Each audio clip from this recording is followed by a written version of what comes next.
Hi friends, मैं सूरज फिर से एक नए वीडियो के साथ आप लोगों के बीच रूबरू होने जा रहा हूं। वीडियो को अंत तक देखिएगा और अगर पसंद आए तो लाइक शेयर कमेंट करना ना भूलें। दोस्तों, जिंदगी है तो समस्याएं हैं और समस्याएं हैं तो समस्या का समाधान भी है। लेकिन जब भी हमारे जिंदगी में हमें कोई समस्या नजर आती है, कोई परेशानी नजर आती है, कोई दुख तकलीफ सामने आती है, तो हम समस्या का समाधान के तरफ जाने के बजाय हम उस समस्या को लेकर चिंता करने बैठ जाते हैं। और यस, मैं बिल्कुल सही बता रहा हूं कि ये हम सबकी जिंदगी में ही होते हैं। लेकिन आप सभी से एक सवाल है, क्या समस्या का समाधान के बजाय हम चिंता करने से समस्या का समाधान हो जाता है? नहीं दोस्तों, बल्कि समस्या और बढ़ जाते हैं और गंभीर हो जाते हैं और समस्या का समाधान से हम कोसों दूर हो जाते हैं। ना केवल हम शारीरिक बल्कि मानसिक स्थिति से भी हम जूझ रहे होते हैं और ये हमारे लिए काफी नुकसानदायक होता है। लेकिन आज हम उसी टॉपिक पे बात करने वाले हैं। आज जब भी हमें समस्या आती है तो हमें चिंता नहीं बल्कि आचिंतन करने की जरूरत है। भले ही ये दोनों ही वर्ड सुनने में एक जैसा लग रहे हो, चिंता और चिंतन, लेकिन इन दोनों में काफी सारे डिफरेंसेस है। जब हम चिंता की बात करते हैं, ये एक नेगेटिव वर्ड है जो हमें समस्या का समाधान से कोसों दूर ले जाता है। लेकिन वही अगर हम चिंतन की बात करते हैं तो ये समस्या का समाधान तक हमें लेके जाता है। ये पॉजिटिव वर्ड हमें सक्सेस की तरफ लेके जाता है।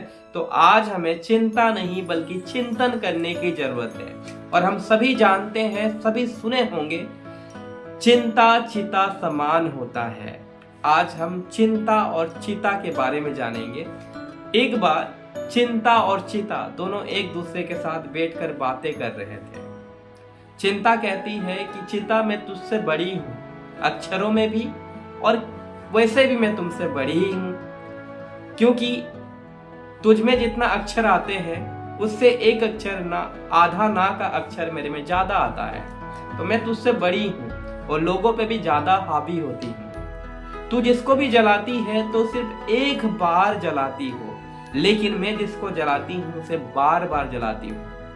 तुम जिसको भी जलाते हो, लोग एक बार में ही उससे छुटकारा पा जाते हैं, जलने के बाद छुटकारा पा जाते हैं। लेकिन मैं जिसको जलाती हूं, मुझसे छुटकारा पाना बड़ा ही मुश्किल हो जाता है। तो ये बात सुनकर चीता थोड़ा गंभीर सोचने लगी। वाकई में तो चीता कुछ देर रुकने के बाद एक सवाल पूछती है चिंता से, एक बात बताओ चिंता, क्या तुम्हें भी किसी से डर लगता है?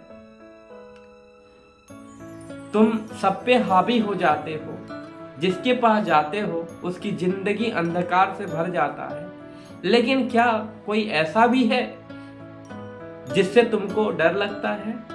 तो चिंता थोड़ा सोचती है और थोड़ा देर बाद रिप्लाई देती है कि हाँ, कोई ऐसा है जिससे मुझे भी डर लगता है और उसका आने से मैं ज्यादा देर तक वहां पे रुक नहीं पाती, ठहर नहीं पाती। वो कहती है, वो है चिंतन। जब कोई इंसान कोई समस्या आने पर चिंतन करता है, परमात्मा का चिंतन करता है या फिर समस्या का समाधान के प्रति चिंतन करता है, विकल्पों को ढूंढने लगता है, गंभीर सोच के साथ उस पे विचार करता है, तो वहां पे मैं ज्यादा देर तक ठहर नहीं पाती। तो कहने का मतलब ये है दोस्तों कि आपके पास जब भी समस्याएं आए तो आप घबराएं नहीं। चिंता हमें दो सिचुएशन में होती है। कोई चीज अगर हमारे पास है, जब हम देख रहे होते हैं वो हमसे दूर जाने वाला है, हम खो रहे होते हैं, तो हमें उसके लिए चिंता होती है। हमें कुछ पाना है लेकिन हम कर नहीं पा रहे हैं, हमें वो मिल नहीं रहा है, चिंता होती है। वही कोई चीज मिलने से पहले ज्यादा सोचना, पहले ही भविष्य की कल्पना करना, वो भी एक चिंता कहलाता है। आज मैं कुछ तैयारी करने जा रहा हूँ कोई नौकरी के लिए परेशान है, चिंता कर रहा है, कोई अपने बीवी बच्चों के लिए परेशान है, कोई अपने फ्यूचर के लिए परेशान है, तो हम कोई चीज को सोच बनाकर उसे चिंता करते रहते हैं। और वही अगर हमारे पास कुछ है तो उसे खोने की भी चिंता हमें रहता है। तो पाने के लिए हो या खोने के लिए हो, लोग अक्सर कोई चीज को लेकर या कोई समस्या हमारे पास अभी आई तो हम उसको गंभीरता से उस पर विचार नहीं करते कि इसमें क्या विकल्प हो सकते हैं, उसमें क्या क्या चीज हम समाधान के तौर पर यूज कर सकते हैं। हम वो करने की बजाय बस उसे बैठकर सोच रहे होते हैं कि ऐसा होगा तो क्या होगा, कल अगर ऐसा हो गया तो हमारी जिंदगी में कुछ अंधकार छा जाएगा।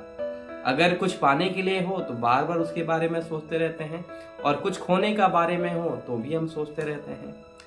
तो चिंता और चिंतन बहुत ही डिफरेंट वर्ड है। अगर हम चिंता करते हैं हमें काफी सारे नुकसान होती है, हमारे मानसिक स्थिति खराब होते हैं, हम शारीरिक तौर पर जो हमारे अंदर काबिलियत होती है, जो हम कर सकते हैं, हम उसे भी खोने लगते हैं। लेकिन वही अगर हम चिंतन करते हैं तो हम विकल्पों को ढूंढते हैं कि इस सिचुएशन में मुझे करना क्या चाहिए। Point number 1, point number 2, point number 3, फिर हमें जो विकल्प सही लगता है हम उस विकल्प के तौर पर उस एक्शन को हम दिखाते हैं और इससे हमें कुछ रिजल्ट मिलता है जहां से समस्या की समाधान मिलती है। मेरे माय डियर फ्रेंड्स, आज कोई भी समस्या आपके पास क्यों ना हो, उसका समाधान जरूर है। बस हमें उस समस्या का समाधान के प्रति चिंतन करने की आवश्यकता है, चिंता करने की नहीं। आप सभी लोगों से एक सवाल पूछता हूँ, शायद आप सभी लोग कभी ना कभी ओला, उबेर कभी गाड़ी बुक करते होंगे। वहां पे देखते होंगे कि जब ड्राइवर गाड़ी चलाता है तो एक डेस्टिनेशन में अगर कोई रुकावट आ जाता है तो ओला का जो मैप है वो दूसरा डेस्टिनेशन दिखा देता है कि कैसे जाना है। अगर वहां पे भी कोई रुकावट हो, रास्ता बन रहा हो, कहीं गड्ढा खुदाई हो रहा हो, कहीं पानी का पाइप बिछाई गई हो, तो वो फिर दूसरा रूट बताता है। यानी कि समस्या है लेकिन उसका रूट भी कई सारे और भी अलग अलग है वहां तक, उस डेस्टिनेशन तक जाने के लिए। तो हमारी जिंदगी में भी ये सेम लागू होता है कि कहीं अगर हमें पहुंचना है और बाधाएं आ रही है, रुकावटें आ रही है, तो ऐसा नहीं कि रास्ता खत्म हो गया, रास्ताएं हैं, बस हमें ढूंढने की जरूरत है। तो आज चिंता नहीं बल्कि चिंतन करने की आवश्यकताएं हैं। और मैं उम्मीद करता हूं कि हम अगर जब समस्या आए और सही तरीके से चिंतन करें, विकल्पों के बारे में सोचें, तो हमारी जिंदगी बेहतरीन और सुखमय हो सकता है। Thank you so much.